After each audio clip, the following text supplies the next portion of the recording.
साथियों नमस्ते। आइए, यदि संसार में कोई जगत गुरु कहने के स्थान है तो वो हैं केवल गुरु। गुरु से ही मिलकर के परमात्मा तथा संसार में रहने की एक अच्छी कला सिखाई जाती है। तो मेरे साथ में हैं डॉक्टर राम बहादुर। तो ये इंग्लिश और हिंदी में भी बड़े अच्छे व्याख्यान से लेकर के और भजन आदि ईश्वर के प्रति बड़े समर्पित भाव से करते हैं। तो डेली न्यूज़ की टीम आज इनके पास तक पहुंची है और बड़े ये सुप्रसिद्ध कवियों जैसे बड़े विद्वान व्यक्ति भी हैं साथ में। तो अच्छे अच्छे मन साझा किए, काफ़ी पुस्तकें भी इन्होंने बना करके समाज के लिए दी हैं। आइए अब हम इनसे बात करते हैं। तो हमने ये सुना था कि आप लोग हिंदी में और इंग्लिश में दोनों तरह से आप ईश्वर के संदर्भ में बड़ा अच्छा बताते हैं। तो आज हमारा भी ये सौभाग्य रहा है चैनल का कि हम आपके साथ हैं। तो हम अपने सभी दर्शकों से भी ये कहना चाहेंगे और आपके माध्यम से जो ईश्वर के प्रति जो व्याख्या की जाएगी उसके लिए आप थोड़ा दोनों भाषाओं में बताएं। पहले अपना परिचय देते हुए। मैं doctor Ram Bahadur professor post पर हूँ। Government PG college Secunderabad Hathras में तैनात हूँ इस समय। मैं एक बाइलिंगुअल पोइट हूँ, हिंदी इंग्लिश दोनों में लिखता हूँ। मेरी एक पहली कविता है जिसका टाइटल है oh man. O man, what's thy condition? You had promised to God when you had come from heaven that you shall do your devotion. But as you come in this world, you also start to do as others do. You always think and do bad. You have nothing but evils.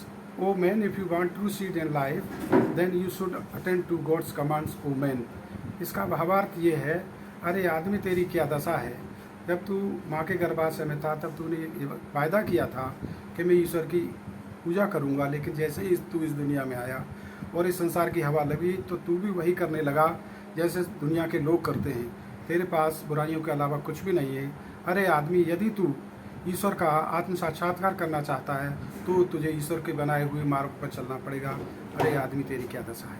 अच्छा, ये तो बताया था कि जब बच्चा जब माँ के पेट में रहता है तो उसने ईश्वर से तो प्रार्थना की, साथ में और जल से भी प्रार्थना की। तो जल का क्या जवाब रहा था उसमें? ऐसा है, जब पिंडली थी गर्भाशय माँ के में तब वो सब जगह गया, सभी देवी देवताओं के हिंदू मान्यताओं के अनुसार किसी ने उसका साथ नहीं दिया। तब जल ने कहा था कि यदि ये कभी आपको याद नहीं करेगा परमेश्वर, तो जब ये जल में डूबेगा या घुसेगा, इसके सिर पर जब भी पानी पड़ेगा या नहाते समय पड़ेगा तो इसके मुंह से जो ओंकार शब्द निकलेगा वह आपकी इबादत होगी, आपकी स्तुति होगी। वैसे ये अच्छा, ये भी कहा जाता है कि बच्चा जब रोता है तो माँ के कंधे पर अगर चिपक जाता है तो माँ कुछ ऐसे शब्द बोलती है जिससे बच्चा आराम से सो जाता है। वो क्या शब्द होते हैं? वो ओंकार होता है। और इसमें यह है कि माँ की धड़कन जो होती है उसे अपना घर लगता है और वही ईश्वरीय घर होता है। जैसे जैसे आदमी पर संसार का ये छाप पड़ती है, सांसारिकता में प्रवेश करता है, वह ईश्वर से दूर होता जाता है। माँ का हृदय उसे अपना घर लगता है, इसलिए जैसे वो माँ के आंचल से चिपकता है उसे वो धड़कन से पहचान हो जाती है और वो ईश्वर को मानता है, ईश्वर के करीब पहुँच जाता है, ऐसा उसे महसूस होता है। डॉक्टर साहब, डेली न्यूज़ के माध्यम से लोगों को क्या संदेश देना चाहते हो, जो हमारे जो दर्शक हैं उनके लिए? धन्यवाद आपको, डेली न्यूज़ को और सभी दर्शकों को। जी, अब ईश्वर के बारे में थोड़ा बताएं। लोग असल में ईश्वर को समझते नहीं है। मैं अदृश्य शक्ति को मानता हूँ। God is nothing but a presence that is everywhere, try to perceive it within own self, don't go anywhere. इसका अर्थ यह है कि ईश्वर कुछ नहीं है, एक अनुभूति है जो हर जगह है। इसे अपने अंदर देखने की कोशिश करिए, कहीं इधर उधर भटकने की ज़रूरत नहीं है। God is nothing but a power that is very rare, try to realise it within own self, don't go anywhere. ईश्वर एक अदृश्य शक्ति है और एक अलौकिक शक्ति है।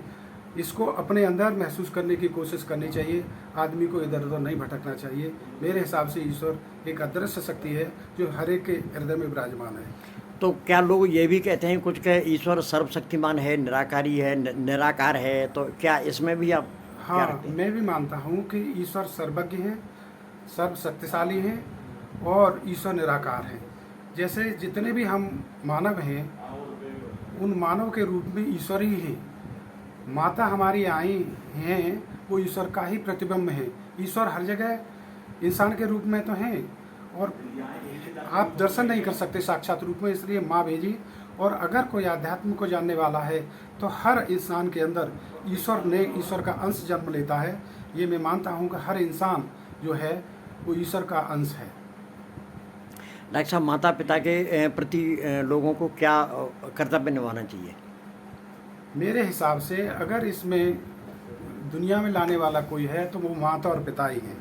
मैंने एक हिंदी में कविता लिखी है कि ना जाओ तुम मंदिर मस्जिद, ना जाओ गुरुद्वारा, सेवा करो तुम माता पिता की, यही एक सहारा। अगर स्टेंजा है, कोई मेरी बात को इसको मानेगा क्यों? फिर मैंने लिखा है कि मात बिना ये धरती सूनी, पिता बिना आकाश, आत्मज्ञान बिन जीवन सूना, क्यों तुम फिरो अबारा, ना जाओ तुम मंदिर मस्जिद, ना जाओ गुरुद्वारा, सेवा करो तुम माता पिता की, यही एक सहारा। प्रभु नहीं रहते मंदिर मस्जिद में, ना है धाम गुरुद्वारा, प्रभु रहते हैं हर हृदय में, जाने ये जग सारा। ना जाओ तुम मंदिर मस्जिद, ना जाओ गुरुद्वारा, सेवा करो तुम माता पिता की, यही एक सहारा। मंदिर मस्जिद जाने वालों को प्रभु कभी ना मिलते, मन मंदिर में झांकने वालों को प्रभु देते हैं सहारा। ना जाओ तुम मंदिर मस्जिद, ना जाओ गुरुद्वारा, सेवा करो तुम माता पिता की, यही एक सहारा। मंदिर मस्जिद जाने वाले ढोंगे कोरा करते, मंदिर मस्जिद जाने वाले ढोंगे कोरा करते, माला जपते राम नाम की, माल पराया तकते, यही है आज के पंडित मुल्लाओं का एक नज़ारा। ना जाओ तुम मंदिर मस्जिद, ना जाओ गुरुद्वारा, सेवा करो तुम माता पिता की, यही एक सहारा। चलिए डॉक्टर साहब, आपको डेली न्यूज़ की तरफ से बहुत बहुत धन्यवाद। आपको बहुत बहुत धन्यवाद।